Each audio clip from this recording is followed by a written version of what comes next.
Hey, and welcome to episode 61 of the Cellarcast. Sorry if this one's coming out a little bit late. I had a quote-unquote busy day yesterday. Got a little... Actually, it was actually just a lazy day. And I did not want to... I didn't feel like recording. The main thing I was doing, which I guess is my opener, I actually didn't write any notes about this, but I participated, this will just be a short story, but I participated in an online tournament yesterday for Melty Blood Type Lumina. It was called the Nyauntlet, and it was the world's first Neko Arc only tournament. So this was an online tournament where the rules stated you had to at least attempt to play a Neko Arc mirror match. But you could technically go with any competition as long as it like wasn't going to be something that was going to take a really long time for the the purpose of the tournament, to keep things on schedule. So there was like a guy who I believe was called Coin Flip Only, and he would only have his games be decided by coin flip. So he would literally just like flip a coin on Google, and that was how he advanced, and I think he eventually lost. Yeah, but so who was it? It was put on by Plus Frames GG, which is a tournament organizer in Southern California, and they had both a PS4 and a PC tournament. The PS4 one was first, and it was pretty fun to see because this was, the whole thing was streamed as well. It was pretty fun to see the different levels of dedication that people had to playing Neko Arc. Some people had no idea what they were doing and were just kind of spamming lasers, and there was like a few guys or girls, I don't know, who actually like knew combos. The funniest thing, Neko Arc, I like this character so much in Type Lumina because Neko Arc is like an extremely self-aware parody,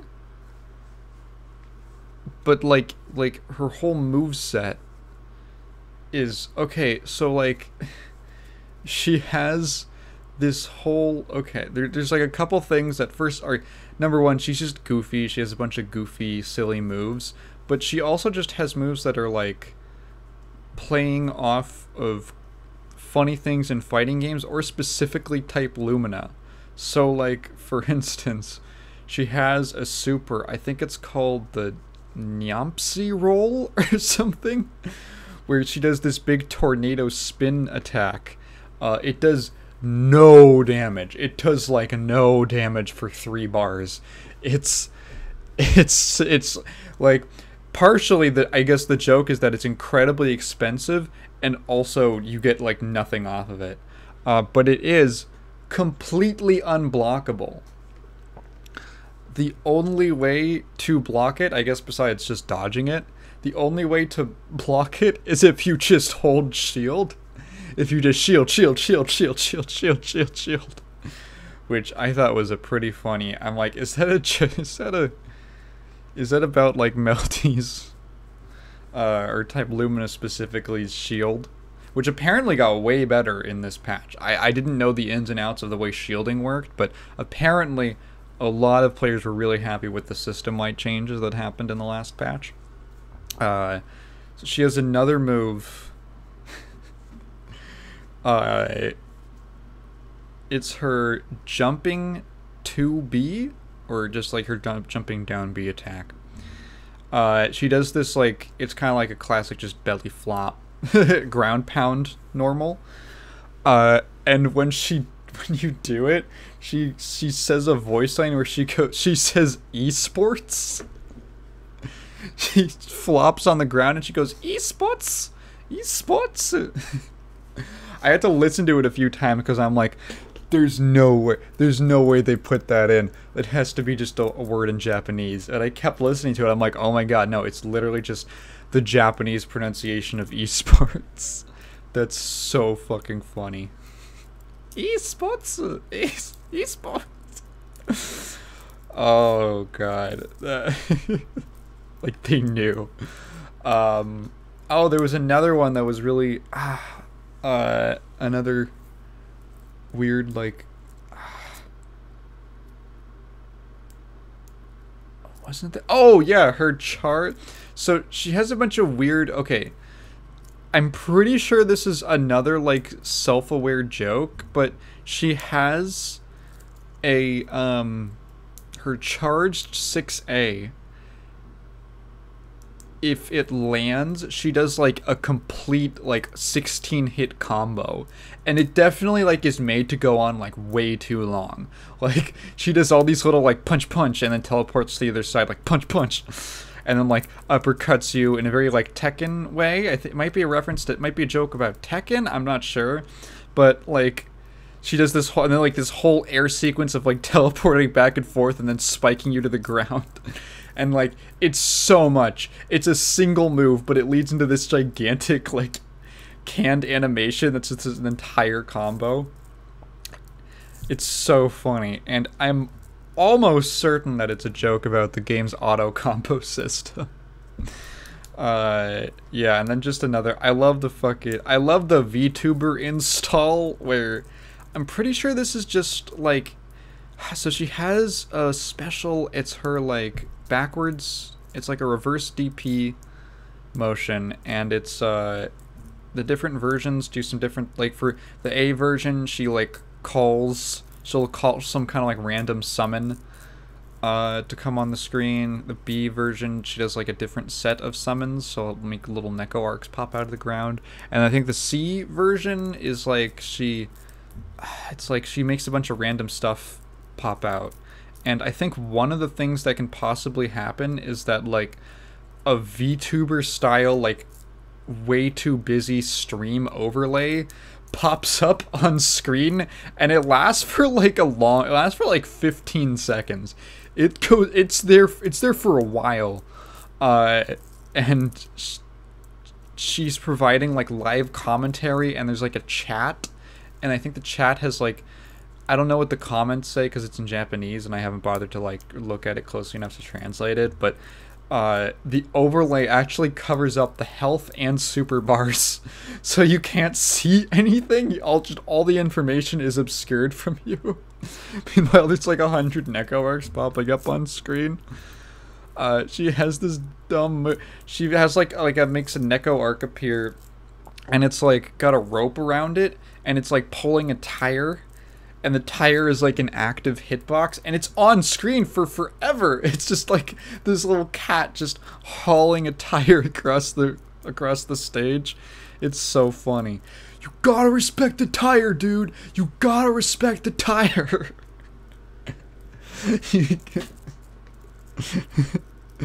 And that came up during the tournament, like when she would just make all the little Nekos pop out. You gotta respect the homies. You gotta respect. What a funny character. Oh, she's the only character.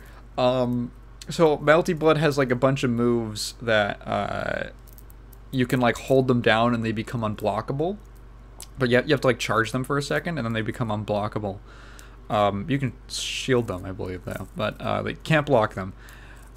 The Neko Arc is the only character who has a chargeable move on her throw, and it's specifically if you whiff the throw, which is really weird and funny. Most of the time, I feel like that's such a weird, like, most of the time, some games like throws are just, like games like Street Fighter, KOF, throws tend to be very, like, they're just a utility, like, it's just one option. And then you get to games where they really differentiate, like, the utility of throws, like, a lot of anime games will do that, like, Jesus, in Plus R, pretty much every character has, like, a throw that works somewhat differently, like, some will give you, like, hard knockdown, some, like, don't give quite as long of a knockdown. Some you could combo off of. Order Soul, if he's like 5 miles within like a wall, will wall splat you with his throw. And you can combo off that. But that's usually like the extent of how games kind of tend to differentiate throws. It's just like, oh, what do you get off of it? Do you get anything off of it? Neko Arc is the first character I've ever seen where she actually, like, I've never seen a, like has a unique mechanic on her throw. How funny, how bizarre. So I entered this tournament, and the PC tournament ended up with like 300 people. So, God, so what happened was that if you aren't aware, if you're not familiar with tournament, like, kind of how they'll be set up, so that I was in, like, pools 2 or something. I was in one of the pools, and so they basically filled up they made the decision to only have 4 pools. So they filled up, like, matches for the entire, like, first... This was probably like a math thing. They had enough people to fill up matches for like the entire first, what do you call a round. The entire first round matches were already set, and they had enough people left over that I guess. So I was in like a round 2 position, like starting position. So whoever won the round, like I would be in like A. So it would be like bracket A, and it's this guy versus this guy. And then in round 2, it's like bracket AA, and that's me. And I play whoever wins bracket A. So whoever wins the round before me. Well, so I'm like, okay, so I gotta wait a little bit. But not a problem. I mean, it's like single elimination. I mean, that wouldn't even matter because it's just one round. It's not even really gonna matter just because, like, you know, it'll take like what, 3 minutes, 2-3 minutes. Well, the round before me, that game that I was waiting on happened to be selected to be streamed on the live stream. And I thought, oh, okay, that might extend it by maybe a few more minutes. 10 at the most. Right? Because maybe they'll just do it in order throughout all the different pools, and, like, you know, it can't be that long. So, the start time hits, and they say in the Discord server where all this is being organized, hey, go, just everyone, you can start playing your pools now. But if you're a stream game, hold off. And I'm like, okay, just wait a bit, because the stream is not up yet. So I'm waiting, and then 40 minutes pass, and the stream has still not started. And the bracket runner in our channel, the channel for our specific pool, the bracket runner made an announcement saying, hey, we're just gonna start streaming at starting at the 3rd round or something. Don't worry about it if you're not. If you're on stream, just start playing your matches. Well, the guys before me did not get the memo. So another 10 minutes pass. I've been waiting for about an hour. 10 minutes pass. I've been waiting for 15 minutes. Eventually, they ask, one of the guys pops up in the server to be like, hey, do we, when's the stream gonna happen? And the guy goes like, oh, just start playing your sets. So then there's like a miscommunication thing where like they don't know like where. Basically, it took me like an hour to get my game, and then I immediately lost. I immediately went 0-2. And I was like, well, it was certainly an experience. You know, I can be upset or annoyed about things like this, but I always look on the bright side of things. I get to tell a funny story on the podcast. Like, hey, it's not all bad. Jeez, well, we've been talking about this for a while. It was fun overall. Let's see. We're going to jump into the comment review. So, our first comment comes from Lozy. He says, well, he leaves a long comment. You guys like leaving long comments, which I don't mind, but hey. He says, I can't believe all the drama that is created by the sexuality of a group of former pixels who are now polygons.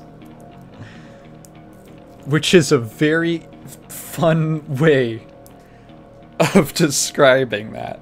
That's the actual transition Bridget went through, is from 2D to 3D. Can we start calling, like, going from 2D to 3D, like, transition surgery or something? Like, post-operation, post-op? Can we start saying things like, yeah, you know, Sonic wasn't really doing too well post-op? You know, after he had the surgery. Isn't that just a joke in the Chip and Dale movie? Yeah. I was lucky to be one of the privileged ones who was able to play PT. I've never been so scared of something that wasn't even a finished product.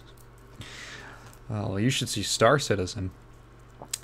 Let's see. I'm the same. Since I renewed the PC, I'm in pure backlog mode. Last year, the only current game I played in its entirety, not counting the fighting games, was Metroid Dread. Ooh, nice. Currently, I'm doing my tour of the E's that I'm missing, and taking turns between Mario games and Castlevania. I finally passed the N64 and the GBA ones. Jeez, that's a lot of games to go through. And the occasional free games from the Epic Store, and those purchases on Steam on sale that I never played. There's a Valve collection of about 20 games. I must have missed that. As much as I loved Half-Life in its time, today I can judge it more objectively. I could see its weak points like the AI and that enemies appear behind your back out of nowhere every 2 minutes. You know what game loves doing that? Freaking, oh, what was I playing that did that? A lot. Oh, was it? Oh my god. No, it was a boomer shooter. Hang on. Was it a medieval? It was either like a medieval or Dread Templar, I think. That would just spawn enemies behind you. Oh, I can't remember. I just remember noticing it. These days I'm not even playing. I started playing, quote-unquote, Tsukime, which is basically reading and watching One Piece a lot. I want to have a little more context when I get into the world of Melty Blood and Fate. Well, Tsukime doesn't really affect Fate too much. I think to get into Fate, all you really need to watch is just Unlimited Blade Works and Fate Zero. In any particular order. I think I watched Zero first. People like get all like, oh no, they spoil each other. It's like, okay, but like it's not. The things that Fate Zero spoils for Stay Night are so like whatever. It's like it doesn't even matter. Like it's basically information that's given to you in passing. Like it's not even made a big deal of. In Stay Night. Zero is actually largely unconnected. I guess like you don't have the mystery or whatever of what we're like how Shiro got adopted and all that, because it explains that, but like, yeah, come on. I already saw the Garden of Sinners movie. Will you do Halloween streams in October? We finally made it to the question. Will you do Halloween streams in October? If so, will you continue with the other Silent Hills? Will you start Resident Evil, Fear, or something more?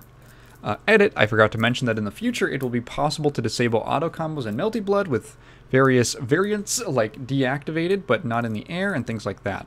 I think you missed it in the Evo episode. I highlight this part because also like you, I hate the auto combo after 10 minutes of playing. Haha.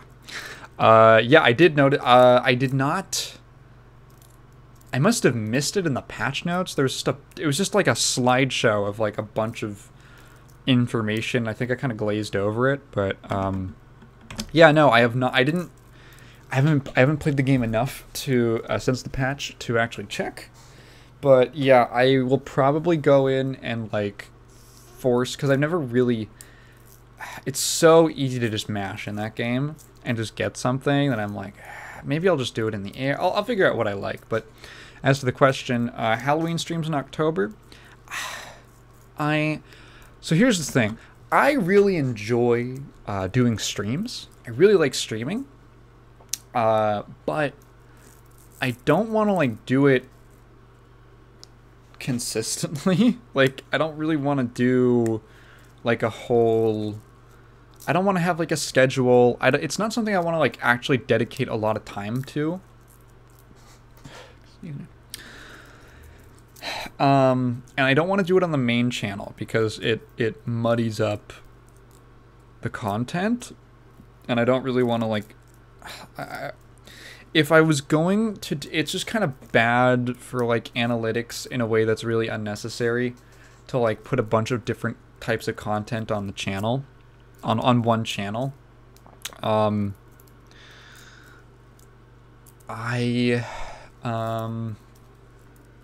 Like, there's a lot of people who subscribe to me who really don't care to watch me play a game on live stream, right? Like, that's like a more specific audience, I guess. So like, I don't want to be feeding them streams that they don't care about like every day, like I did in 2020. But I do like streaming, and I feel like I think I've ranted about this before. If I did live streaming, I would want to do it on YouTube because my audience is here, but I would have to make another channel, and I don't feel like doing that because, again, I really don't feel like investing time into it. I don't feel like making another channel. And I also feel like even if I went to like Twitch, I feel like if I went to Twitch, I would have to. Maybe this is just in my mind, but I feel like I would have to do it way more consistently than I would like to. I probably won't do something. I probably won't do streaming. I like doing like special event live streams on this channel. But again, that's like for special events. Because I don't know, I kind of think of that as being like focused around the channel's content, like kind of like a community thing as opposed to a totally separate kind of content. It's like, you know, when a YouTuber releases like a Q&A video and it gets way fewer views than they usually get, but it's like that's not the point. It's like the point is that it's for the people who are like into your stuff. Yeah, probably don't plan to, just because, I mean, I feel like on a different episode, I had a rant about how I wish YouTube formatted their site. I wish that you could just I wish that like live streams, shorts, and videos all had their own sections on a channel, and you could just switch to like the live tab, and it would be separated from the videos, like from the videos tab, like the uploads. That would be like, and then if you go to your like subscription box, there would be a separate tab for live streams in case you're interested in that. I had like a more in-depth way of how I would have laid out, or how I would lay it out, but yeah, the way that YouTube, their slowness, their kind of like clunkiness with updating the site, because they just have to be so massive. I imagine that these decisions have to take forever to get through. It's not a very agile company. It frustrates me. It frustrates me. They should just hire me. They should hire me to reformat the website. Yeah. So unfortunately, no. Although I realized I did buy Resident Evil 1 on Steam. Which one is it? I think it's the remake. Yeah, it's the remake. So I don't know. I might play that for something. I don't know yet. Yeah, so hope that answers your question. Second question, technically, I read a question in here. This comes from Lowercase Visor. I remember you. Lowercase Visor, I am going to give you some constructive criticism before I get into this. I say this with love. A couple periods would help. Just a couple, just a few periods would help. They say, had a lovely time listening to this as usual. Oh, jeez, thank you. Just wanted to drop the rare comment to be like, hey, V, glad to hear you're cool, because I like you, I'm assuming there's a period there, I feel like reading Bridget Discourse has actively reduced my active brain cells by half. It's kinda hard not to be sorta obsessed with it for me, since we trans folk so rarely get big actual normal human rep like this. But it does feel like 99% of people are engaging in it in the worst faith possible, just blatantly pretending to not get or misinterpret things, to have their wrong takes make any sense at all, and then they're caught in a corner and go, yeah, no, I don't care. I was not really trying to have an honest discussion at all. I'm just a transphobe. So yeah, very nice to see someone, again, especially someone I think is cool, sorta. Oh my God. I'll settle for sorta. Be cool about it. So hey, thank you. Also, can you imagine a world in which Punch-Out came out with the 2-player mode in, and eventually it outgrew the appeal of the original game, so they just leaned into it super hard, and it turned into a genre-defining fighting game titan with 26 iterations still ongoing to this day, Riot scrambling to put together their League of Legends arcane tie-in. Punch-like, I don't know enough about fighting games to know how the timeline works on this, but sort of fun to think about anyway. I can't imagine. And I'm done imagining. The funniest part about this was the punch-like. The, like, Punch-Out becomes, like, the model for all fighting games. It's called punch-likes. It's like the fucking Tekken-like thing when Project L got announced.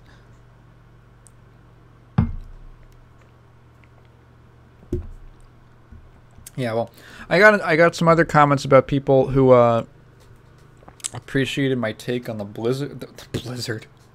the Bridget thing, and so I'm very happy that you guys agree with everything that I say, and that I am now firmly established as a voice of truth and reason, which is why I am going to devote the rest of this podcast to why you should subscribe to me on Patreon. So I'm expecting a 200% growth in patrons by the end of the episode. So to begin with, I deserve money and your praise. I am the best, and I create the best content on this website. I'm actually curious. Because I was actually thinking about this, about, like, eventually, this channel is in no way monetizable. Like, literally, it doesn't even hit the benchmarks for what you need to get monetized on YouTube. So, like, I was thinking about, like, well, eventually, how would I want to monetize this? Because I do want to make as much money as possible so I can buy more video games. And I was thinking about how, like, how would I go about it? Like, could I do ads? I was thinking, like, okay, I don't like ads on my main channel stuff.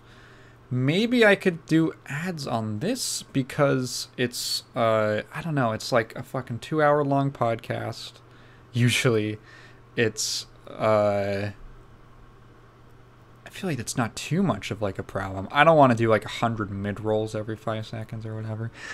I'm not even considering getting sponsorships. Like, that is so out of the question right now.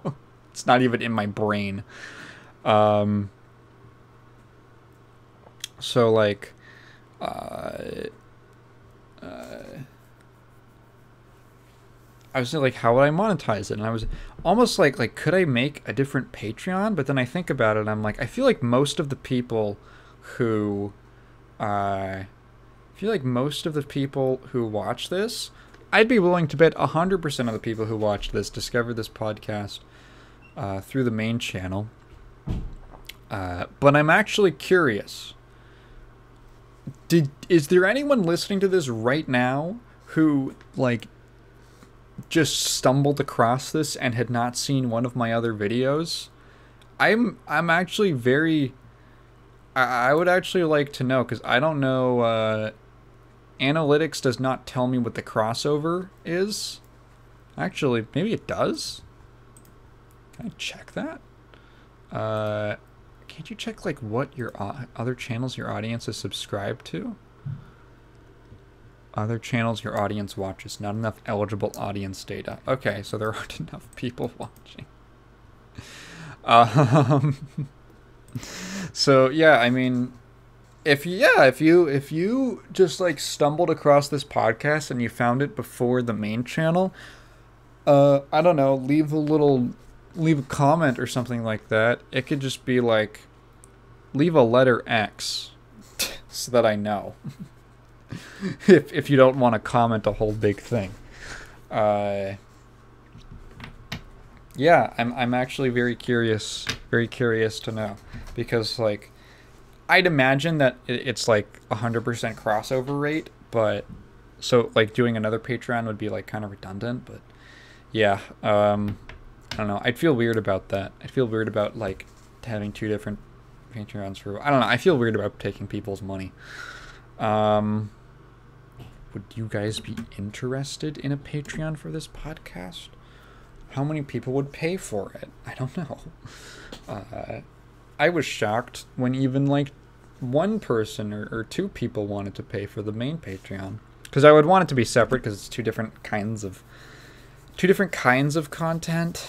Yeah, I also have no idea what kind of rewards I would give out. Maybe like a special bonus episode. I'm not sure. Oops. Anyway, we're gonna get into a very unfun story. So this is a Kotaku article. Called Nintendo of America's testers say they faced years of sexual harassment. Oh boy. So the thing with this article is that it is kind of poorly formatted. I sort of see what they were doing, but I think that it was bad. It was badly laid out, like badly structured. So basically the meat of this issue, and luckily there was a very good comment on Reddit that did a good job summarizing the important parts, so I'll actually be referencing that a lot. So basically there are reports, so saying Nintendo of America harassment is, like, a little oversimplified. We talked about this a while ago with Nintendo's very precarious situation with its contract work, which is honestly, from what I understand, pretty reflective of generally just how contract work goes in the tech industry, which doesn't make it better. It's just, like, it's not a specific problem to Nintendo, but Nintendo does propagate it. And if it exists, it should be called out if, you're treating workers badly.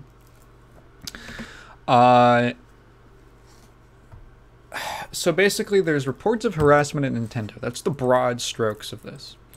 From their third-party contractors, and because the contractors do work pretty closely with the full-time staff. This is not like a separate operation that just happens to be, like, work with Nintendo. This is, like, they're on site, they're interacting with, like, the full-time staff, the red badges, as they're called. So this article kind of makes a mistake of starting off with fairly light things, like fairly minor incidents. For, like, the first half, honestly, it's quite a read. It's by CC Jang, and the second half is a little more heavy and is a little more worth talking about. So for instance, the first So, like, the first story they talk about in this is, okay, so talk about a harrowing experience that a female tester at Nintendo, a contract tester at Nintendo, had. It's a harrowing experience. And this experience is where, so they had a group chat on their Microsoft Teams server. It was called the Laughing Zone, which was like a fun little meme chat. Everything was good, and then the translators attacked. Oh god, the translators attacked. Ooh. A male translator was added to the group. He posted Reddit screenshots about why Vaporeon was the best Pokemon to have sex with. When the conversation turned to Genshin Impact, the translator posted a gif of Paimon, a child character in the game. He posted about how it's okay to be attracted to Paimon despite the character's childlike appearance, voice, and personality. Now, okay. This is like 100% inappropriate. No serious place of work should tolerate you posting the fucking Vaporeon sex copy pasta. Like, completely inappropriate. This guy has like a boundaries problem, right? Should he lose his job? Not really. Apparently this was like reported for sexual harassment. It's not really, I feel like that's not really targeted. I don't know if that falls under harassment. He just needs to get told off and told, like, dude, keep that shit at home, please. Please. This is a workplace. What the fuck? So, like, yeah, it's like, okay, that's kind of an overreaction. And there's, like... So there's some other things, and that some people... There's a little more clarification in kind of the discussion thread. One of them is there's a case, so I'll get through. Okay, let's go actually point by point because this user, First Snow in Aramon, kind of summarized it in a way that after reading the article, I think that this is a pretty good summary, pretty just bullet point summary. Okay, so first thing. After 9 years at her job, a female tester found out that a more junior male colleague made $19 an hour, while she made $16. She negotiated for a higher salary, but was still only offered $18 an hour. So this sounds pretty bad, and it is, but maybe in a way that you might not know. So I was reading further down, and there's people who have experience in the tech field. And apparently this is not necessarily a gendered issue. This is an issue with the way... Now, could sexism be involved? Maybe. I'm not ruling that out. I have no idea what happened. But there is a similar problem that happens that it has nothing to do with the gender of either person. Or of, like, you know, who is getting paid more or less in the tech industry, where people on older contracts get paid less than people on newer contracts. So the younger people with less experience are getting paid more for whatever reason. Maybe because of, like, competitive salaries, and, like, they've already like got the person on the older contract, and they just don't want, they're only paying the younger person more because they want to keep them. They've already got the older person. They don't want to pay them anything more. They don't want to pay them. It's not about paying your employees competitive. Well, it's about getting them competitive and paying them competitive enough salaries to secure them, and then never fucking changing their, never giving them a raise. So yeah, that's not necessarily, the way it's phrased makes it sound like a gendered issue, and it definitely seems like that, but apparently this is not necessarily one. It's just a general problem in the contract space, which is stupid, and it is dumb. Let's see. Next point. A group of testers sent a letter in February asking for better working conditions. They mentioned that it's an, quote, unsafe and uncomfortable environment for female testers. Okay, so that's like... that's a, what would you say? It's a little pretext, like, okay, female testers feel uncomfortable in the workspace. Okay. They feel uncomfortable. Well, let's get into some potential causes for that. A male manager hitting on a lesbian tester. Okay, oh my god. Okay, so I want to actually read the specific quote. Let's Control F this. Okay. So this one woman was an out lesbian. And apparently, you know, this has like a whole thing. There's a whole thing at Nintendo and their testing thing about men making romantic advances on women in the workspace. Hannah, which is not her real name, is an out lesbian and was open about her sexuality while at Nintendo. She recalled her backup coordinator, a significantly older man, who tried to hit on her when she had just started working at the company in 2012. When she revealed her sexuality, he said, "Oh, you're a lesbian? That's kind of sad."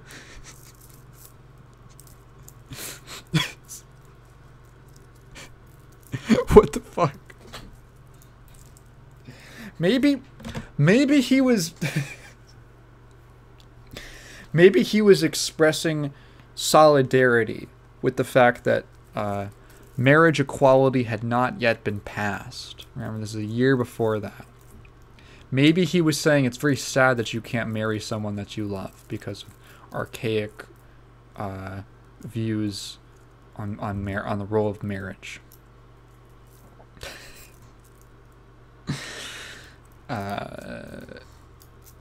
It's a shame that you can't get married because the church wants babies.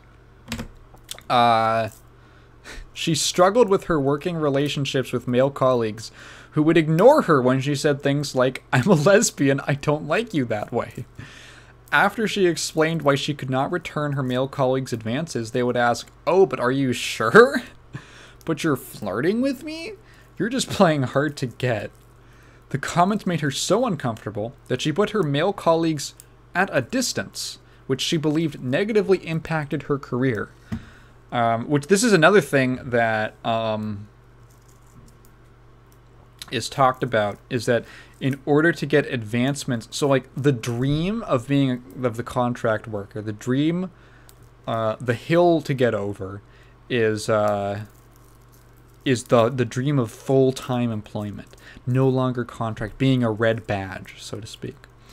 And basically, when you sign on, they don't give you any like actual goals or metrics to hit to get like a full-time position at the company.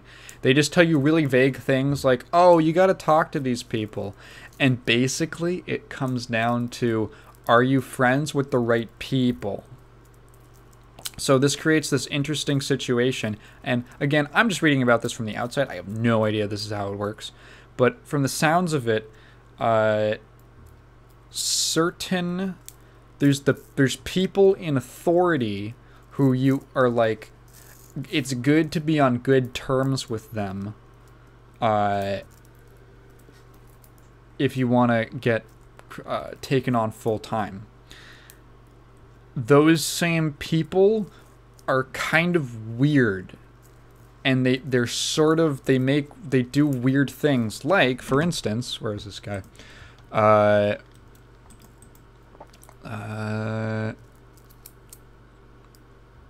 was his name? Eric something? Let's see. Okay. Melvin Forrest had been working in the product testing department since the early 90s, and he eventually became the head of the department. Forrest is credited with working on iconic Nintendo titles like Mario Kart Double Dash, Donkey Kong Country, and Metroid Prime. Forrest makes the schedules for Aerotech Associates. Aerotech is the contract, the testing, the third-party a company that does the QA testing, deciding who returns after a project ends. So this is the guy who says, this is the guy who makes the schedule, and when he makes the schedule, he decides who's going to come back. So if you want to come back, if you want to keep your contract, if you want to keep your job, you got to be on good terms with them. This was a problem for female testers who had very uncomfortable experiences with Forrest as a manager. Several sources told Kotaku that Forrest made inappropriate advances towards female testers. Among them was Allison, who worked under Forrest as a data entry assistant. It was pretty common that he would make comments, hit on people, like to tell his associates, "Oh, she's so beautiful." Excuse me. So, like, yeah, just do not... What the fuck? Former contract tester Chris Ollis, who worked at Nintendo until 2014, recalls that Forrest went after all the associate girls, and that associates would even warn each other to stay away from his desk. A former tester said that he would comment on female associates' weight and appearance. However, many felt like they had no choice but to stay on good terms with Forrest. If you were friendly with him, you are more likely to be brought back sooner or less likely to be laid off. Which is a terrible, fucking situation. There's another guy, Eric Bush. Yeah, Eric Bush, a highly prolific employee whose name can be found in the credits of some of Nintendo's most beloved games, such as Golden Sun, multiple Pokemon titles, and Breath of the Wild. Apparently, at a company party in Seattle, there was, so this guy Chris Ollis, so Bush apparently leans into Ollis and tells him to ask a female contractor what color her panties were. And this is backed up by multiple other people who are like corroborating the incident, because the word got around that he's a fucking weirdo. So, like, these are the people that you have to be friends with in order to, 1, not get laid off, 2, to potentially become full-time. So, there's this really weird, gross dynamic where the people who are in power are very weird in regards to women. And women generally like to look out for other women. Well, I feel like most of the time. They want to look out for each other. And so they all kind of stay away, like try not to interact because he's a fucking weirdo. And men, so this is the other thing. I remember talking about this when the Blizzard thing came up. So, like, there's this interesting thing that, like, predatory people do. It's kind of like that, like, sixth sense that, like, bullies have, where they're able to, like, pick up on people who are, like, bullies are able to, like, pick up on someone who's vulnerable, right? And they'll just target them. In the same, like, weird social, like, having, like, a social sixth sense, people who are predatory are usually pretty good at, like, testing the waters with other people. So a lot of men have, like, no idea that certain things are happening in the workplace, or that certain other people are doing things, because they're the types of people who would not approve. And so those people who are weird or predatory just kind of, like, they kind of feel them out, and then they realize, oh, this guy isn't gonna like it if I make this kind of if I do this, and I make this kind of comment. You know, if we come into work and get drunk and start crawling on our hands and knees under the women's desks to, like, grope them. Shout out Blizzard. So, like, they might just have no, and to those guys, they're just, like, super normal, friendly manager guy, you know? They don't let any kind of, like, they keep up this, like, veneer of, like, we're just cool, we're just bros, you know? We're just guys, we're just hanging out. And then for that, they get, like, promoted, right? Oh yeah, but like if you're women, if you are a woman, and you don't, if you've had weird experiences with this guy, you want to avoid him. You're maybe like not happy. You've maybe reported it to HR, but HR doesn't do shit because it's HR.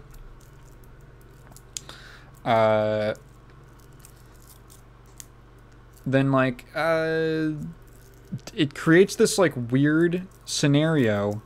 It's almost like a vicious cycle, or like just a situation where the women just have a hard time getting brought back or full time, because they actually said some stats about the numbers of women who were actually on the teams, and I wonder, and it was like there are more men than women, and I don't know exactly, like we don't have the data on like how many women versus men apply or are eligible to be like brought on for the contract work, but I can't help but wonder if that is part of it, right? You know. So it's this really like ugly situation. Let's see. Yeah. So there's a power difference between contract workers and full-time Nintendo employees. Yeah. So that's just the thing about the guy who decides the schedules. There is the impression that full-time staffers are using the contracted team as a dating pool. This was weird. Yeah, that was weird. So apparently, let me control F this. Dating. Yeah. So a lot of the Nintendo of America, this is a quote, a lot of the Nintendo of America red badges had reputations for using the tester pool of associates as a dating pool. If you were approached by a red badge and they appeared to be making moves on you, other women said that you didn't want to dissuade them too hard. Ugh. It's so, that's just like, ugh. Jesus. That is so, it's so slimy. It's so weird and slimy. There's a word for this. Manipulation, intimidation. I'm not sure what you'd call it, but it's definitely not good. It's definitely a completely unfair, inappropriate kind of pressure to put on someone. Like if someone comes up to you and you really don't like them, you just have to fucking like humor them. You can't just be straight up and tell them you're not interested because you might lose your job. Because like if you the upsides of being romantically involved with Nintendo of America employees were opportunities and access. The most iconic one was the company Christmas party, which is off limits to contractors unless they're accompanied by a red badge. So you have to be a +1. To associates who tried to improve their standing, it was worth dealing with the power imbalance if it meant being part of the prestigious Nintendo brand. So like you have to just kind of go along on like a stupid fucking prom date with the guy who works at Nintendo. To try and like advance your career, which is like a dumb. It's dumb because so like there's people who will be like, you gotta do whatever it takes to advance, but like this has nothing to do with the actual job. This has nothing to do with how good you actually are at your job. It's just like, do you appease the right people? It's, oh my god, it's so, yeah. I'm sure this is not the only company that this happens at. I'm sure this happens at a lot of places. But yeah, hearing it just detailed like that is very frustrating. There is no clear way, this is going back to the Reddit summary, there is no clear way to work towards a permanent contract. There is vague advice about being friends with the right people, not about what you need to do skill-wise. I mean, that's a lot of what I just said. There is a feeling that it's easier for male workers to advance than female workers. Roughly a quarter of managers in Nintendo worldwide are women. Again, there's like a lot of potential reasons for disparities like that. Again, like that weird situation of like social pressure and not like kowtowing to every weird ask that your boss makes of you. That's inappropriate. Means that you won't get like a promotion or something. There's one thing that is weirdly glossed over in the article. I feel like there should be a little more in depth about what the fuck this was. One former contractor, quoting from the article, one former contractor claimed a more senior tester stalked her between July 2011 and February 2012. He made calls and sent text messages to her phone that one witness felt were disturbing. So, like, one other person knows about this, at least. Thought it was disturbing. Kotaku corroborated reports of his persistent behavior with 3 other sources. The stalking victim told Kotaku that she cried at her desk and had panic attacks every day. That's not a fun situation. I will say that from experience. But because the man was, quote, friends with the right people, she didn't feel she could flag the stalking to her contracting company. 3 other sources corroborated about how the stalker had free rein to torment his victim. He said verbatim that he would get me fired if I reported it, the woman told Kotaku. Now, this is a really awful situation for a number of reasons. So, like, the first of all is, like, the company, Nintendo or Aerotech, can't do anything about it if you don't report it, right? So obviously you would say, well, you need to go report it. But if this guy is actually, like, has the sway that he kind of claims he does, that he can get her fired, you're basically thinking about, you're basically juggling between, it's a rock and a hard place if I've ever seen one, because it's either, do I put up with stalking and weird messages that I might, it's disturbing apparently, like I feel threatened. Do you like, what could happen, what the fuck, like how could this escalate, who knows? Very stressful situation to be put under. Or do you potentially lose your job and you have no idea where you're going to go? Because, I mean, you can get fired with, like, basically a dishonorable discharge, right? Like, you go to your next interview and they call your previous manager and they badmouth you for whatever reason because you reported them for stalking you. So it's like, ugh. Maybe there were things that she could have done. I don't know.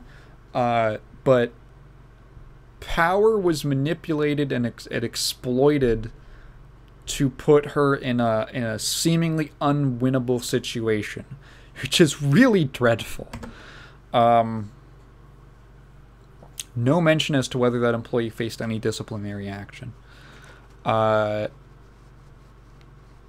And someone replies, the worst part is that people are genuinely threatened by that, since the only, the threat to fire them, the only viable recourse is to lawyer up, which is prohibitively expensive. To basically, like, sue for wrongful termination. Like that woman at Sony, who was maybe lying. If you can't find pro bono legal services, you're often just screwed. Where I live, it's slightly better primarily because we have a governmental body you can complain to, but that's still a super lengthy process as they require you to file a formal complaint with the company, go through official mediation if that leads nowhere, and then make an actual grievance claim if there's still issues. And once that's done, you'll be bogged down by all these bureaucratic legal nonsense all the same. It doesn't matter how good employee rights are if you have to go through the legal system to see them upheld. or upheld. That's the part that royally fucks over the average citizen, because the whole system isn't just absurdly expensive, but it's also incredibly time-consuming. So you're ending up fighting a battle for a company you're likely not even fucking working for, with zero guarantee of compensation. It's utterly fucked when the best strategy is to go to the media and hope you can get social media to rile up a shitstorm. And someone also says, God forbid if you have a medical condition, since getting fired means losing coverage in the U.S. Yeah. Yeah. There's an entire rant about workers' rights here, you know, or workers' protections, because ultimately, if you don't benefit from it, is it really your right? If it doesn't even protect you, is it really your right? Yeah. Jesus. It's just a bad situation all around. It's extremely unfortunate, and there's shockingly little time spent on it in the article. I remember hearing about this on a different podcast. I'm gonna restate those ideas. But like, you know when you're like a kid and you whine, you complain, and you bitch and moan and freak out and stomp around and throw things, and your parents tell you, hey, you can't do that. That's not how you get what you want. You get what you want by asking nicely. And you learn that, and you grow up, and then you get into like the real world, the adult world, and that's not at all how it works. That's not at all how you get what you want. The only way that you can get what you want is to just fucking cry about it, and there will be enough moral outrage, public outrage, that eventually your company will just have to give it to you for PR reasons. There's like a horrible poison in society, which is like how impersonal things are, and it's really a shame. It's really a shame. Because the reason public relations works is public relations, or why it exists. Public relations is like think about, like, it's such a weird thing, right? Like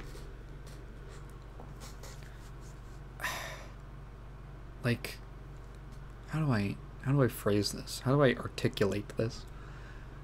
PR is like a barrier between the entity and the public.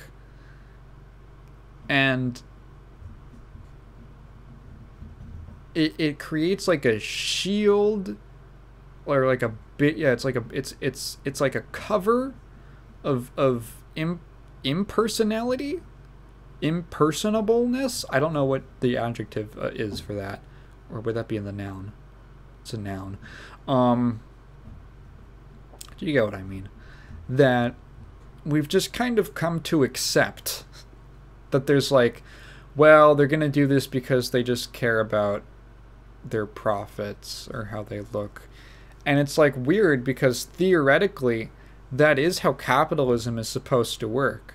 Like, if people are upset about it, they will not buy your product as much. If enough people are upset about it, they will not buy your product. Like, creating a public outcry over something is actually the best way to get something solved in like a capitalist system, because it creates a market incentive for the company to fix it. Not to like have not done it in the first place, just to fix it. It's like, it's the most, like, theoretically you'd be like, oh, well, they won't do it because it's bad for their PR. But like, they'll just do it in the first place and then fix it when it becomes a problem. That's like the practical example of, that's like what actually ends up happening. Yeah, I don't know. It's a shame. That's why That's why I reading too much news and stuff, I feel like is bad for your soul. I feel like it's bad for you, or your brain, or one of those. Because eventually, it just gets to this level where it's so... the things that are taking up so much of your mental space are stuff that you have, like, no relation to, that you only know through these, like, impersonal means of just reading about it or watching it or something like that. And it's almost like, I don't know, it's like carbs. Like, it's very... It's not, like, a deep enough emotional connection. Am I making sense? Like, I feel like when you... I don't know. I feel like it's more valuable... I'm having a thought, and I'm trying to, like, form it correctly. I feel like there's like, or we have, like, so much emotional energy, which I guess is partially just mental energy, that we can invest into, like, things, and we end up investing a lot of them into things that we have, like, no power over or no relation to. Like, I can just open up Reddit and see something that will ruin my day right now. It will make me upset and sad. Like this story I'm talking about right now.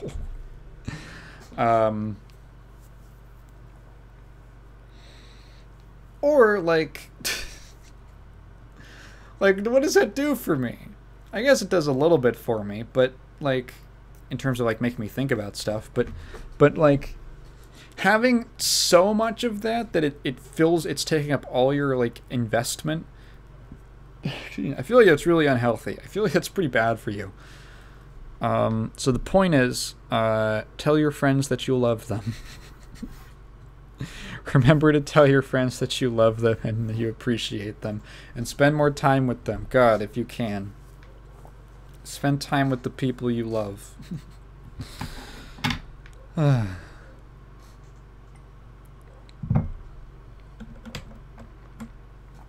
yeah. Oh,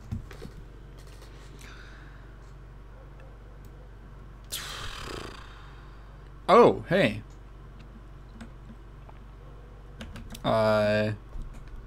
Actually, there was, yeah. As someone who worked there under Aerotech, this is a comment on the Reddit thread. As someone who worked there under Aerotech quite a while ago, over 10 years ago, this isn't particularly surprising.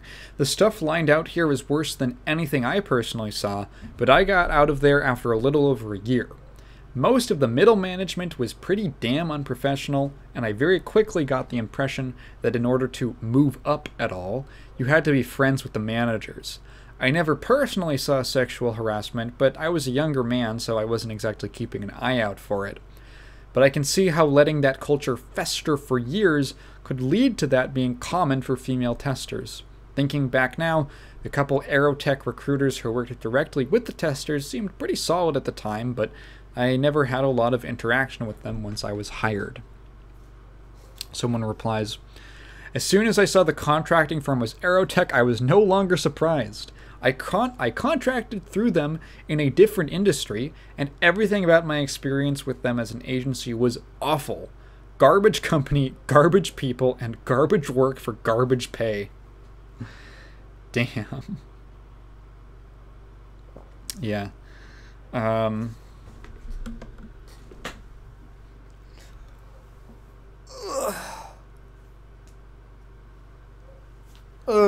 So, this is like, I don't know.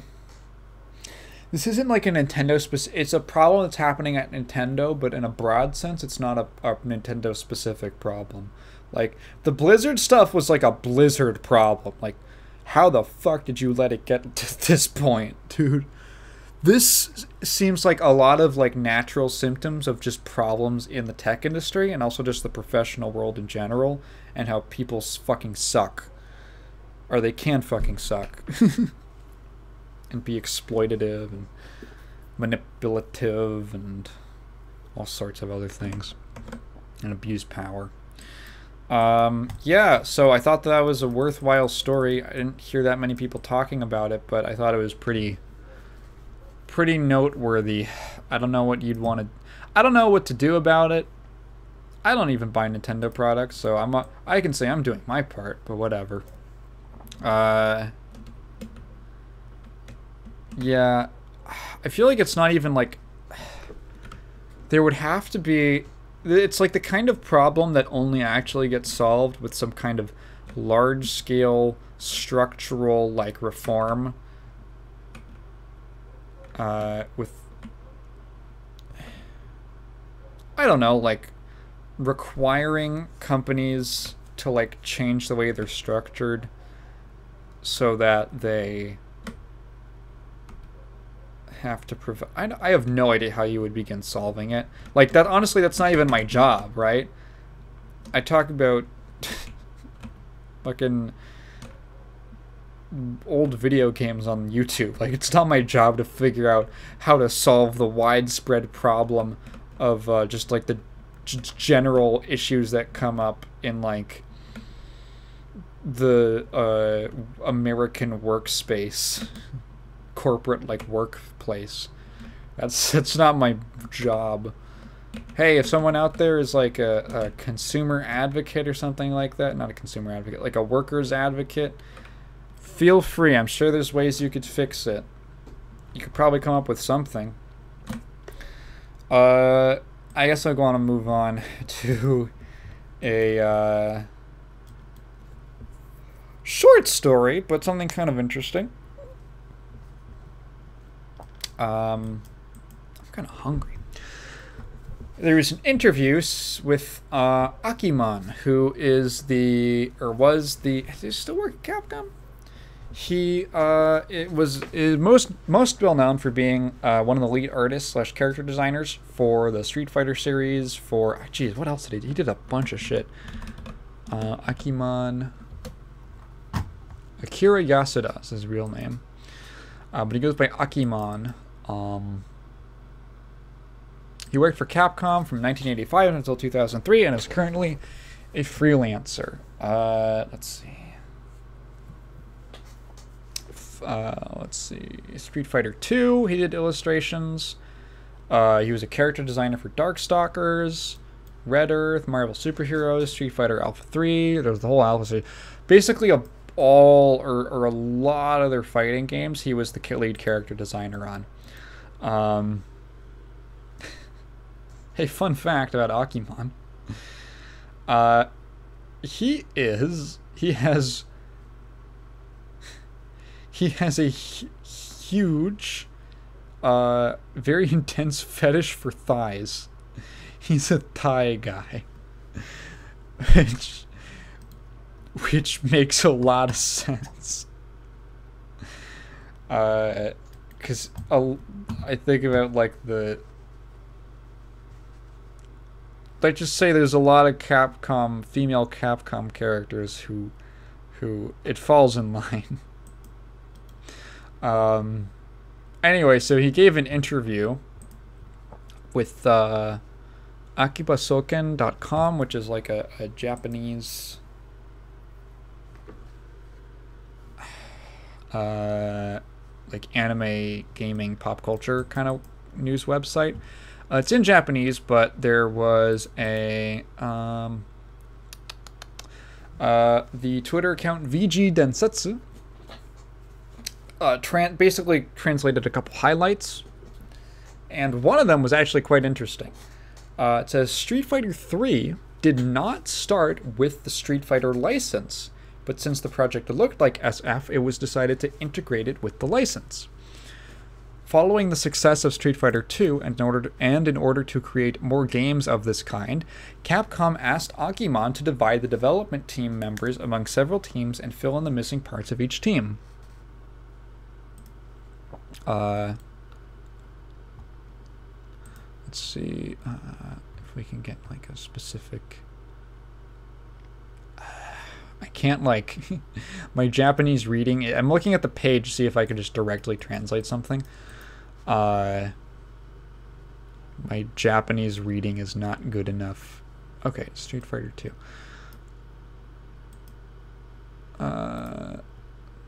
Geez, this is a 5-page interview. Jeez, wow.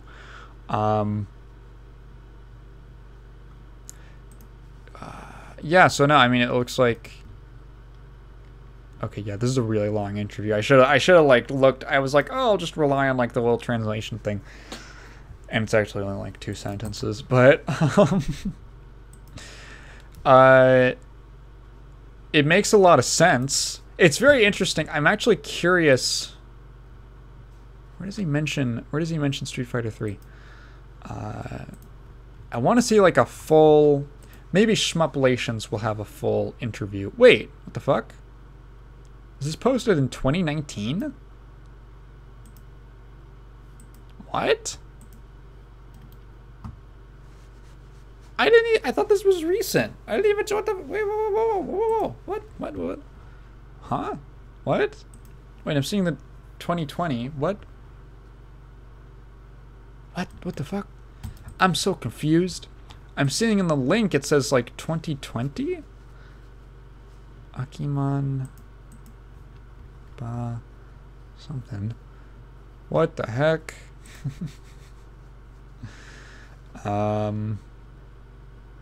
Oh, here's... Okay, what is this thing about 2020?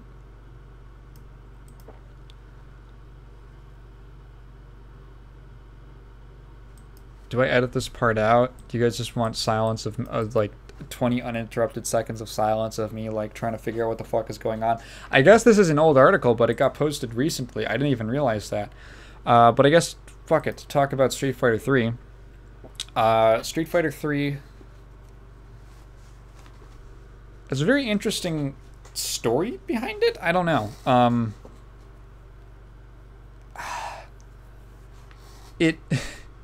It's not surprising if you know kind of the history of the game and the way it was received, because the initial version of Street Fighter 3 had... I don't think they planned to include any Street Fighter characters, like from Street Fighter 2 at all. Which makes a lot of sense. It's weird, though. I'm actually thinking about it. Unless I can find, like, the specific quote where he talks about it. It makes a lot of sense, because Street Fighter 3 had, like, almost no returning characters from 2, which was one of the big reasons that it had weird kind of negative PR, because people were like, where's all the characters I like? It had very weird marketing. Like, it had like the arcade cabinet that just said 3, and no one knew what it was, and it was, oh, it's Street Fighter, I guess.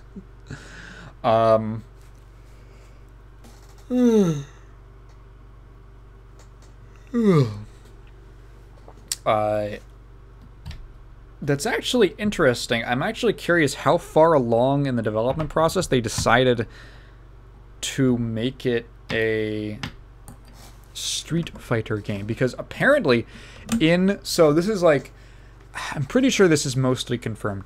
So they did what was called a location test in Japan, which is just where they bring the cabinets to an arcade, and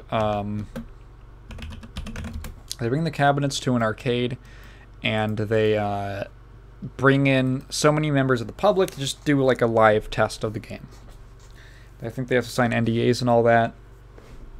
And the feedback they got was that in those builds that they were testing, Ryu and Ken were not in there. They were not in the game at first. And then they got a bunch of complaints about how there's no Street Fighter characters. And they just kind of like panicked and added in Ryu. And then like Ken is just a palette swap essentially with different hair. So that made it a lot easier to also add him in. Okay. So if you look at... But what's interesting, so like, okay, so like let's look at the... And I think that's why, I don't know, 3 has like a weird almost identity, because 3 introduced Alex, who was supposed to be like the new protagonist, right? But he kind of gets left to the wayside in favor of Ryu. Ryu doesn't even like... Alex never even like really comes off like the protagonist. I mean, like the character select, I'm pretty sure starts on Ryu. Does it? I'm actually not sure. I don't remember now. But he never really... I don't know. I feel like they never properly sold him as the protagonist. because they just made it all about Ryu eventually. So, if we actually look at the characters in the original Street Fighter 3, Alex, Dudley, Elena, Gil, Ibuki, so besides Ken and Ryu, Necro, Oro, Sean, which is interesting, and then Yang and Yun. The fact that Sean, I'm super curious, because Sean is very clearly like a Shoto. He's definitely like a take on a Shoto character with, you know, obviously like his own little differences. So I'm curious, like, at what point, because if it wasn't initially envisioned as a Street Fighter game, and then they made it Street Fighter at the at some point, like later in development, and they didn't even have Ken or Ryu in there, because Sean has like actually totally different animations for most of his moves. Like his DP is different, his Tatsu is different. He's got like his like roll kind of command grab thing. He's got the basketball. So I have to wonder, was Sean like an homage? Was Sean an homage to Ken and Ryu, but like a different take on them? I wonder if that's like, let's see. Is there like a development thing for him on the wiki?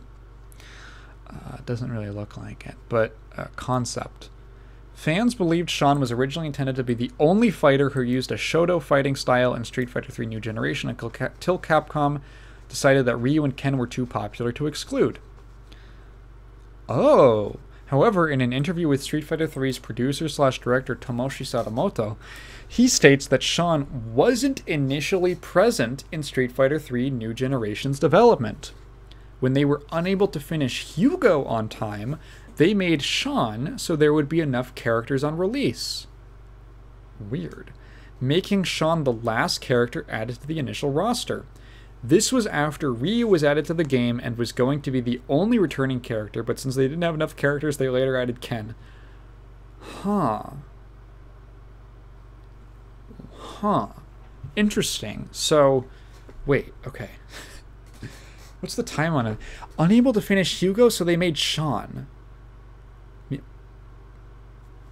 What? I don't know how that exactly makes sense.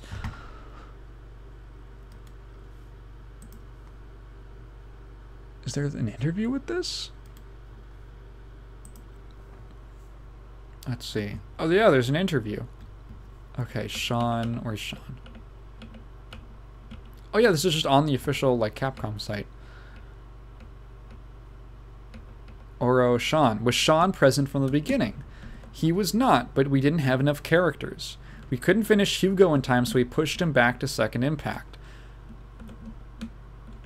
Okay, they don't really talk about his development anymore.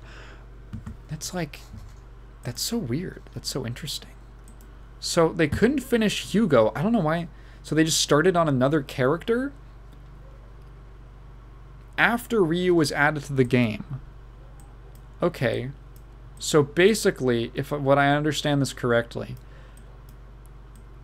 they were making they were making New Generation. They did the location test. It did not have all the characters in it yet. It was like a test, like beta version of the game that didn't have every character.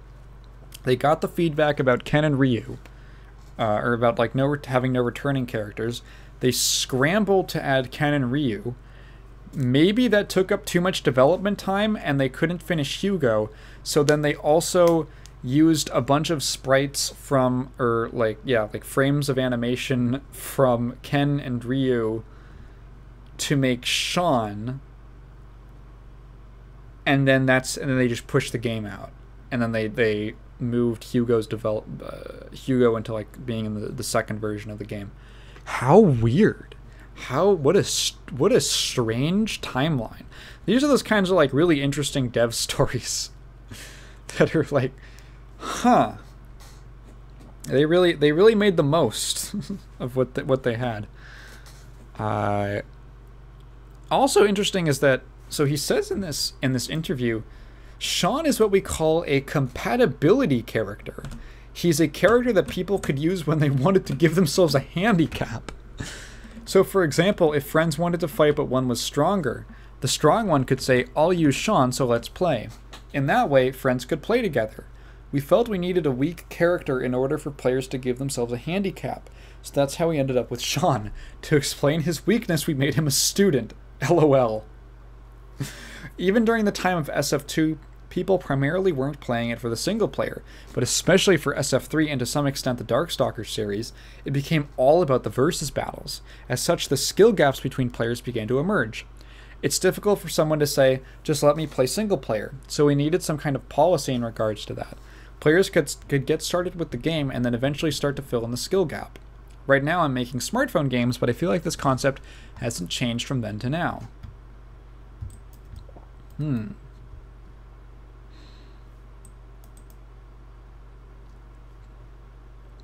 Yeah, what an interesting, like, whole development story. So it was just like a bunch of scrambling to get this game out. Oh shit, we got Ken Ryu. We got Ken and Ryu. You know what's interesting is that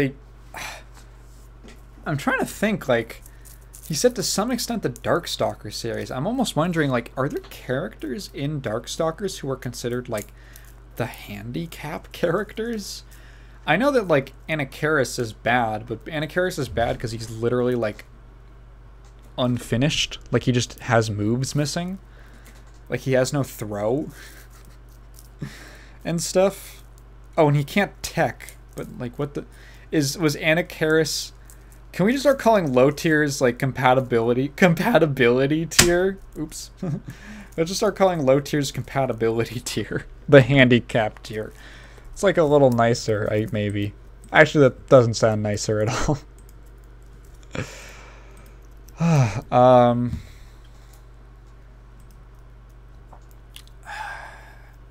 I'll talk about, like, one more thing, and then I'm hungry and I want to go eat.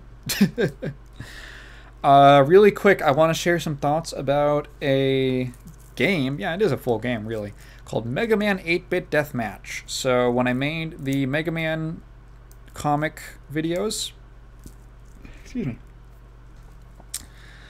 I kind of got on a little Megaman kick, and I decided to go back and play one of my favorite fan games of for Megaman, which is Megaman 8-Bit Deathmatch, which, if you are not aware, is a Megaman first-person shooter that is a it's like an arena style, I guess you might say like Unreal Tournament style type kind of shooter. It's just like a tournament shooter. There is a single player mode, which is actually I'll get to that. Basically, so let me begin. Let me start at the beginning. So 8-Bit Deathmatch is a fan game that's been in development for, God, like 10 years at this point. The creator puts out a new version like every 2 years or so, and with like new weapons, new stuff like that. It is a total conversion mod for Doom, essentially. So it is made in the Doom engine, but it's basically its own game, and it isn't just like replacing some of the Doom weapons with Mega Man weapons. It is literally like every single weapon from the classic Mega Man series is usable, and they all have unique behaviors and functions that mirror what they actually do in the game. And then it has a host. Basically, there is an arena. There's a map for every single game that is represented. So there's like a whole slew of like Mega Man. Basically, every single stage from the original classic games has been adapted. Almost every single one has been adapted into a map. Some of the like the Wily, like the castle stages, have kind of been condensed into, like, there will only be like 2 of them, but instead of 4 like usual. But other than that, every single one is represented, and they all have like unique little gimmicks. They're extremely like lovingly crafted. Like the game, it uses like tiles and graphics from the original NES games, and it just looks great. It looks fantastic. And the games post NES, the 16-bit games and the ones on the PlayStation, are all basically like 8-bitted, rendered in an 8-bit style. So all the Robot Masters, you get to just choose which Robot Master you want to be, which is purely cosmetic, but you just get like pick a little skin. Any character can use, anyone can use any weapon, but yeah, it's, I don't even know where to begin with this because it's really good. Fuck, let me collect my thoughts. Yeah, for me to talk about it, there's like a struggle between, do I focus more on all the things that are cool as a Mega Man fan or just things that are cool as a game? I guess I'll sell it as a game first.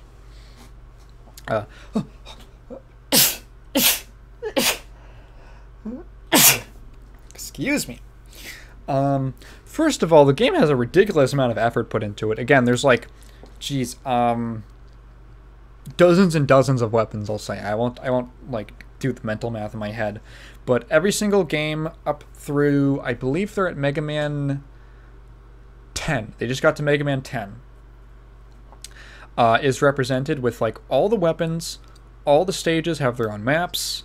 All the Robot Masters are playable as like just skins. It has like usable items that you can like pick up, like E-tanks and things like that. There's a ton of content, actually. It has a surprisingly very well-crafted single-player mode.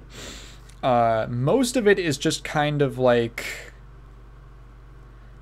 the idea is basically there's like this entire map that's like Light's lab, which is just great. I love it's such a cute little like recreation of like Light labs with like all these different areas. There's like downstairs, there's like a training room, there's an outside area with like a little pond and everything that you can like jump in. There's Robot Master, like the Mega Man 1 Robot Masters, all the Light numbers. They're like standing around, you can go up to them to talk to them. There's like a mailbox, and as you progress through the campaign, you get like little letters and stuff like that. So the main campaign is basically there's another robot tournament, and you go participate in it to represent Dr. Light. And you don't play as Mega Man, you play as like you're just called player. Unless you set your name to be something different. But you're like an original kind of like character who can like use all sorts of every single different weapon. So you enter the tournament, and basically every stage of the tournament you play through each of the Mega Man games essentially. So there's like the Mega Man 1 series of, you play through like Cutman, Gutsman, Bomb Man. You go through all of them with versus AI opponents, and you're trying to like hit like the frag limit.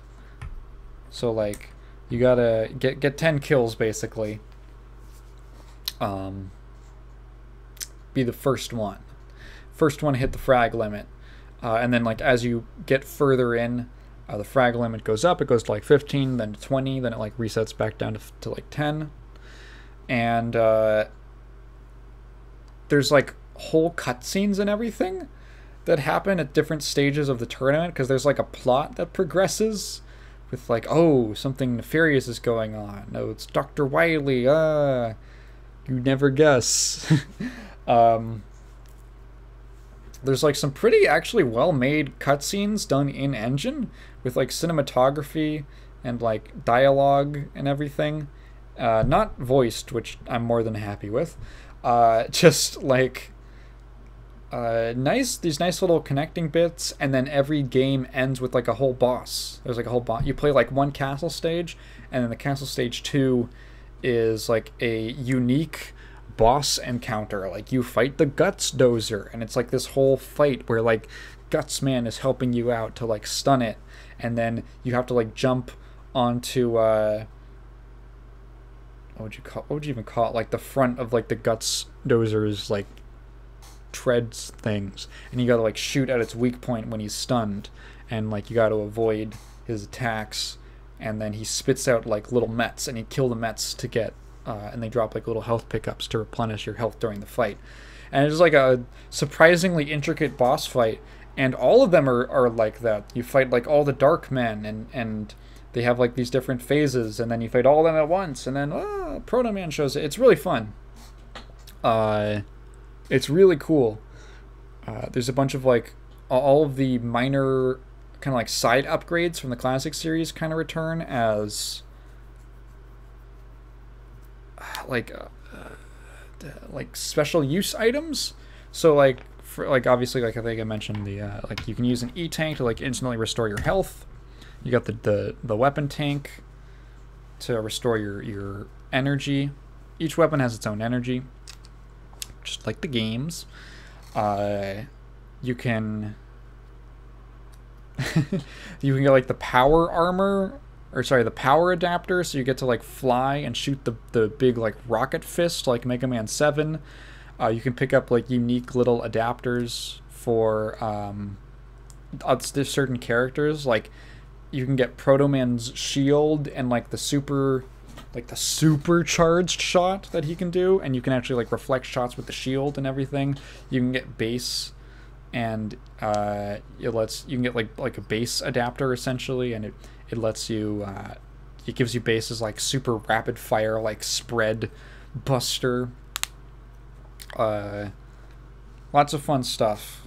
Very very very cool. Like it's a fun game to just like see all the things in. There's a ton of stuff to just see, like how does this weapon work? What is this map like? Oh, there's like little hidden details or something. Every I don't know. I don't think it's every stage. Is it every stage? Yeah, every stage has a hidden how is it pronounced? Yasaichi, which is that it's like a symbol. It used to be kind of like a running thing in Capcom games. It's that like it's like a circle with like a 4-pointed star. Looks kind of like a shuriken in the middle of it. It would show up in a bunch of Capcom games in the 80s.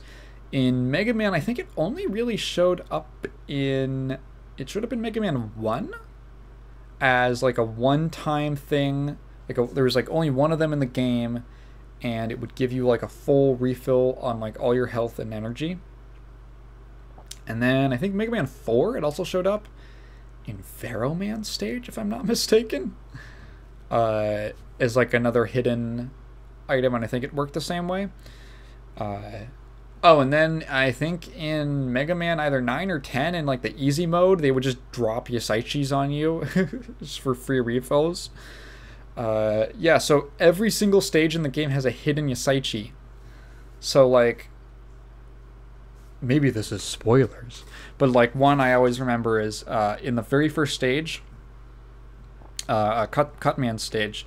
You know, Cutman stage has those weird little like, I don't know, this little like big gray like bunkers with the holes, like the slots in them, and they like spit out like scissors. They spit out like the scissor blade attacks. Yeah, so one of those is in his stage in 8-Bit Deathmatch. It doesn't serve as like a hazard or anything. It's just there as like, oh, it's just a thing from his stage. But if you jump up and you look in that little slot, there's a little Yasaichi hiding in there. And yeah, so there's one in every single stage, very well hidden, because I haven't found most of them. And I've played a decent amount of the game. Just like lots of little like love and care and attention put into it, with like definitely like above and beyond what anyone would expect. Like having a whole campaign with like cutscenes and custom boss battles, and all these different maps that are like, some are really interesting and fun. I'm not a fan of all of them, but a lot of them are actually really cool. It's great. You should go play it. It is free. It is literally free. You can play it right now. And because it's like Doom Engine, it'll run on anything. It'll run on like a freaking, even if you have like a potato laptop, you can go play it right now. You'd probably need, I would not want to play this with a trackpad.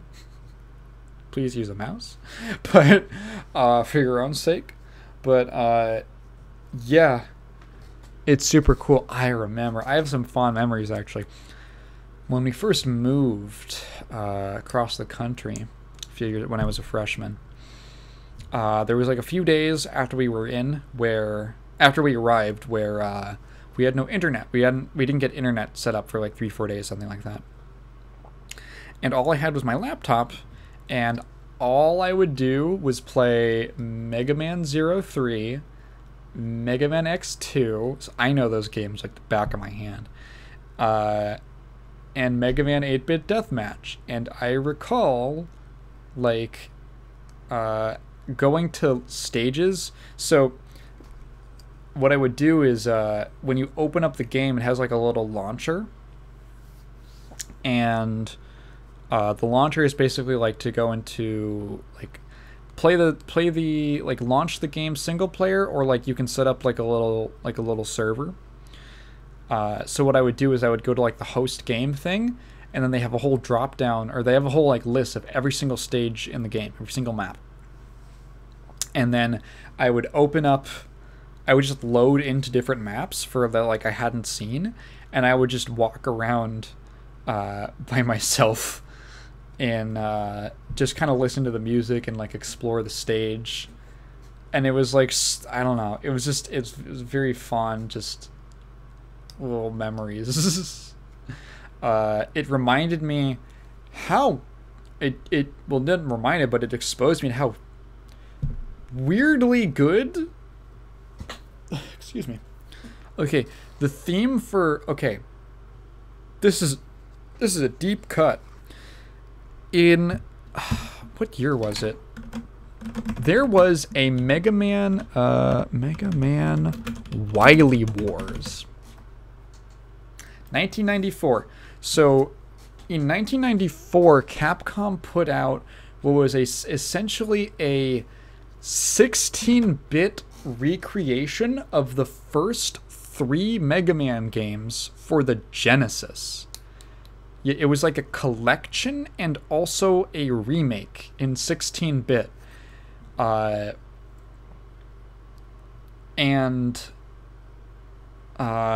it had like its own storyline. I actually haven't played it, but I've seen it. I haven't played it. Oh yeah, okay. 1994. Okay, so it remakes of the first 3 Mega Man games alongside a new game called Wily Tower, only unlockable with a completed save file. So it had like a new game plus thing. Quite a lot of content for 1994. So in Wily Tower, there's like these 3 new characters. What are they called? They're literally called the Genesis Unit. And they're based on Journey to the West. So there's like there's like a Wukong, there's like a Kappa, and there's a big hog guy. And the Kappa guy is called Mega Water S, and his stage theme is so good. It's so good. I want to listen to it right now. I just remember how much I like it. I just remember going to his stage, because Wily Wars has stages in 8-Bit Deathmatch. Mega Water S theme. I'm gonna listen to it right now while I talk.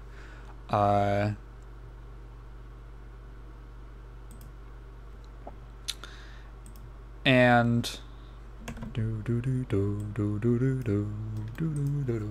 I just remember like going to his stage and being like, whoa, what is this music? This is so catchy.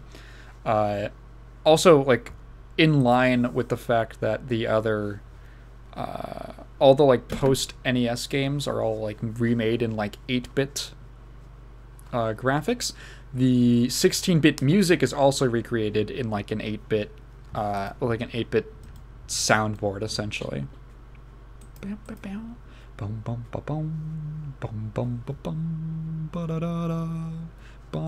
a great little ditty. Yeah.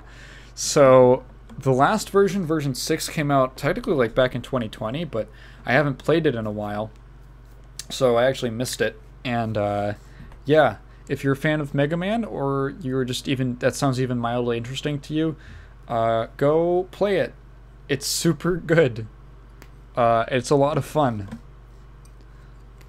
I guess with that, I guess a slightly shorter episode today, he says, at the hour 45-minute mark. I'm gonna call it a day. I'm hungry. I gotta eat. And I gotta get all this shit rendered out and all that. So, if you've been listening this far, thank you so much for listening to me ramble. If you have a question, please leave it down in the comments below, and I will definitely get to it next time. But please leave it in the form of a question, because I don't want to just read your thoughts out loud. Yeah. Patreon, main channel. Anything else I need to say? New video before the end of the month, I think, probably. Yeah, I don't have anything else to say. Go play Megaman 8-Bit Deathmatch. Goodbye.